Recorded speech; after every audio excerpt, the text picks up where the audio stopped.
District Shamli के झिंझाना थाना क्षेत्र का आज रात्रि का मामला है। एसटीएफ की मेरठ यूनिट को इन्फॉर्मेशन मिली थी कि कोई गैंग है जो बड़ी घटना वेस्टर्न यूपी में करना चाहता है। इसके तहत शामली में टीमें कॉम्बिंग कर रही थी। उसी क्रम में रात्रि में एक कार हरियाणा की तरफ से आई, जो उनको रोकने का प्रयास किया गया तो उन्होंने लगातार गोलियां चलानी शुरू कर दी, जिसमें इंस्पेक्टर एसटीएफ सुनील को गोली लगी और इसके पश्चात पुलिस टीम ने जो काउंटर फायर किया है उसमें कार सवार 4 बदमाशों को गोली लगी। इन्हें इलाज हेतु ले जाया जा रहा था। रास्ते में ये मृत घोषित हुए हैं और इनके पास से ऑटोमेटिक वेपन भारी मात्रा में बरामद हुए हैं। कार्बाइन, पिस्टल और कारतूस वगैरह बरामद हुए हैं। एक ब्रेजा कार मिली है। इनके बारे में जो पहचान की गई है उसमें एक अरशद है जो पहले मुकीम काला गैंग के साथ था और मुकीम काला की मृत्यु के बाद वो गैंग मंजीत के साथ मिलकर चलाता था। अरशद और मंजीत ये दोनों पिछले महीने सहारनपुर में हुई एक डकैती और लूट की घटना डॉक्टर के यहाँ हुई थी, जिसमें वांछित थे, जिसके तहत इन पे 1 लाख रुपए का इनाम था।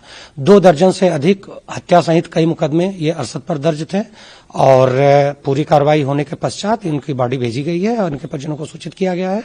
पुलिस इन्वेस्टिगेशन में अपनी अग्रिम कार्रवाई जो भी है वो सुनिश्चित कर रही है। तो इस इनकाउंटर में मार गिराया गया, क्या चारों पर आपराधिक मुकदमे दर्ज थे पहले से ही? जिन 4 मारे गए हैं इसमें से 3 की पहचान हुई है, चौथे की पहचान अभी की जा रही है और जो 3 की पहचान हुई है उन सभी पर आपराधिक मुकदमे दर्ज थे। ये मिली थी जी, जैसे हमने न्यूज पे देखा जी, भी हम और जगह से भी सुना, यहाँ से भी सुना, फिर हम यहाँ पहुंचे। अरशद पर पहले से मुकदमे दर्ज थे? जी यहाँ थे, 2011 के थे शायद उस पर मुकदमे। 6-7 मुकदमे थे। 3 मुकदमे थे उस पर जो लगे थे, अंदर जेल गया था। जेल जाने के बाद भीतर बैठे बैठे उस पर मुकदमे जोड़ दिए। वो फिर कितने जोड़े वो नहीं हमने पता है। फिर वो जानी यहाँ से बरी होया, जमानत ली, कुछ में सजा पाई तो करनाल से बरी होकर बाहर आ गया। घर रिया, घर दबिश कर दी। फिर हमने 2-4 महीने वो रोका घर पे। इस एनकाउंटर के बारे में आपको क्या लगता है? जो एनकाउंटर हुआ ये फर्जी हुआ। फर्जी कहते हैं जी। क्या क्या कारण है इसके? ये होया कि जहाँ से भी हुए ना तो एनकाउंटर में लड़ाई इनकी हुई, पुलिस से मुठभेड़ नहीं हुई इनकी। पुलिस की इनसे कोई मुठभेड़ नहीं हुई। अगर मुठभेड़ पुलिस तो होती तो ऐसा तो था ही नहीं। एक पुलिस इंस्पेक्टर को भी गंभीर चोटें आई है, उन्हें आई होगी, हमने कौन सा देखा है? न हमने देखा ना कुछ हमने पता है। अरशद के साथ जो 3 लोग बाकी थे ना वो कभी बेचारे शिकल से भी नहीं देखे हमें, कभी शक्ल से ना हमें नहीं देखे हुए शिकल से भी। क्या चाहते हैं, क्या मांगे आप? बस ये भी क्या चाहे, हमारी डेड बॉडी हमें मिल जाए और बस इससे आगे क्या है। अब तो यानी जो है पुलिस प्रशासन का ही है। सच्चाई कहेंगे जब नहीं मारी सुनाई, अच्छाई कहेंगे जब नहीं मारी सुनाई। अब तो कुछ ही लगा लो, कुछ ही बना लो, इससे आगे तो हद है।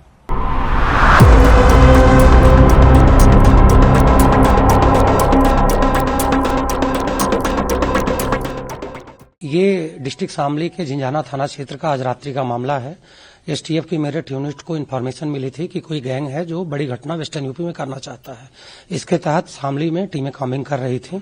उसी क्रम में रात्रि में एक कार हरियाणा की तरफ से आई, जो उनको रोकने का प्रयास किया गया तो उन्होंने लगातार गोलियां चलानी शुरू कर दी, जिसमें इंस्पेक्टर एसटीएफ सुनील को गोली लगी और इसके पश्चात पुलिस टीम ने जो काउंटर फायर किया है उसमें कार सवार 4 बदमाशों को गोली लगी।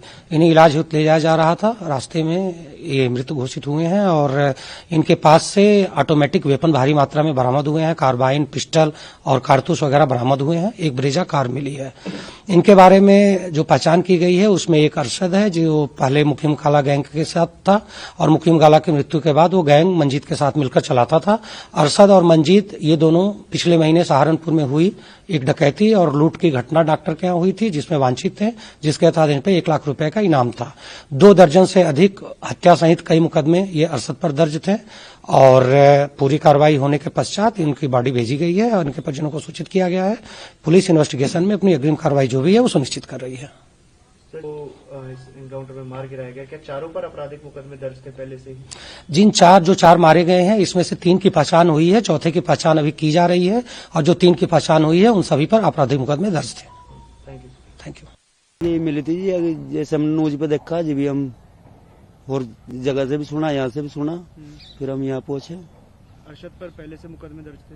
जी यहाँ थे, 2011 के थे शायद उस पर मुकदमे। 6-7 मुकदमे थे। 3 मुकदमे थे उस पर जो लगे थे, अंदर जेल गया था।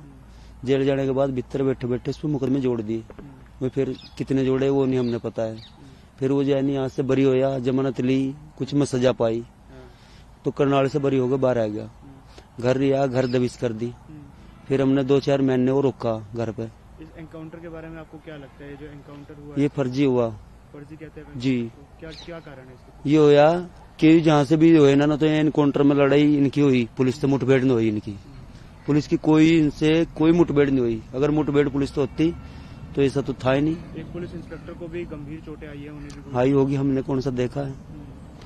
ना हमने देखा ना कुछ हमने पता है। अरशद के साथ जो 3 लोग बाकी थे ना वो कभी बेचारे शिकल से भी नहीं देखे हमें। कभी शक्ल से ना हमें नहीं देखे हुए शिकल से भी। क्या चाहते हैं, क्या मांगे आप? बस ये भी क्या चाहे, हमारी डेड बॉडी हमें मिल जाए और बस इससे आगे क्या है। अब तो यानी जो है पुलिस प्रशासन का ही है। सच्चाई कहेंगे जब नहीं मारी सुनाई, अच्छाई कहेंगे जब नहीं मारी सुनाई। अब तो कुछ ही लगा लो, कुछ ही बना लो, इससे आगे तो हद है।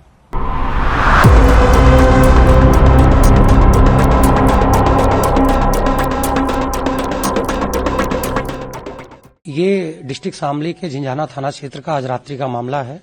एसटीएफ की मेरठ यूनिट को इन्फॉर्मेशन मिली थी कि कोई गैंग है जो बड़ी घटना वेस्टर्न यूपी में करना चाहता है। इसके तहत शामली में टीमें कॉम्बिंग कर रही थी। उसी क्रम में रात्रि में एक कार हरियाणा की तरफ से आई, जो उनको रोकने का प्रयास किया गया तो उन्होंने लगातार गोलियां चलानी शुरू कर दी, जिसमें इंस्पेक्टर एसटीएफ सुनील को गोली लगी और इसके पश्चात पुलिस टीम ने जो काउंटर फायर किया है उसमें कार सवार 4 बदमाशों को गोली लगी। इन्हें इलाज हेतु ले जाया जा रहा था। रास्ते में ये मृत घोषित हुए हैं और इनके पास से ऑटोमेटिक वेपन भारी मात्रा में बरामद हुए हैं। कार्बाइन, पिस्टल और कारतूस वगैरह बरामद हुए हैं। एक ब्रेजा कार मिली है। इनके बारे में जो पहचान की गई है उसमें एक अरशद है जो पहले मुकीम काला गैंग के साथ था और मुकीम काला की मृत्यु के बाद वो गैंग मंजीत के साथ मिलकर चलाता था।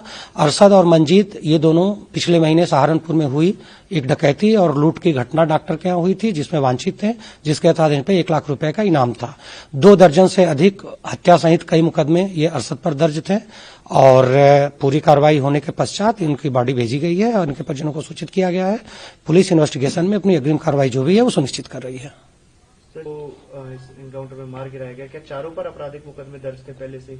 जिन 4 मारे गए हैं इसमें से 3 की पहचान हुई है, चौथे की पहचान अभी की जा रही है और जो 3 की पहचान हुई है उन सभी पर आपराधिक मुकदमे दर्ज थे। ये मिली थी जी, जैसे हमने न्यूज पे देखा जी, भी हम और जगह से भी सुना, यहाँ से भी सुना, फिर हम यहाँ पहुंचे। अरशद पर पहले से मुकदमे दर्ज थे?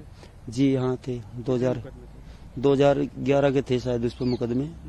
6-7 मुकदमे थे। 3 मुकदमे थे उस पर जो लगे थे, अंदर जेल गया था।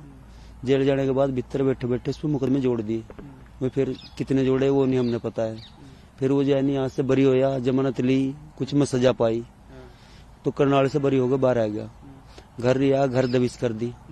फिर हमने 2-4 महीने वो रोका घर पे। इस एनकाउंटर के बारे में आपको क्या लगता है? जो एनकाउंटर हुआ ये फर्जी हुआ फर्जी कहते हैं जी।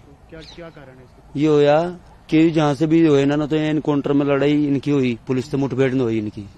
पुलिस की कोई इनसे कोई मुठभेड़ नहीं हुई। अगर मुठभेड़ पुलिस तो होती तो ऐसा तो था ही नहीं। एक पुलिस इंस्पेक्टर को भी गंभीर चोटें आई है, उन्हें भी आई होगी, हमने कौन सा देखा है? ना हमने देखा ना कुछ हमने पता है। अरशद के साथ जो 3 लोग बाकी थे ना वो कभी बेचारे शिकल से भी नहीं देखे हमें। कभी शक्ल से ना हमें नहीं देखे हुए शिकल से भी। क्या चाहते हैं, क्या मांगे आप? बस ये भी क्या चाहे, हमारी डेड बॉडी हमें मिल जाए और बस इससे आगे क्या है।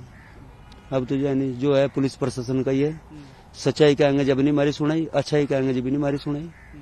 अब तो कुछ ही लगा लो, कुछ ही बना लो, इससे आगे तो हद है।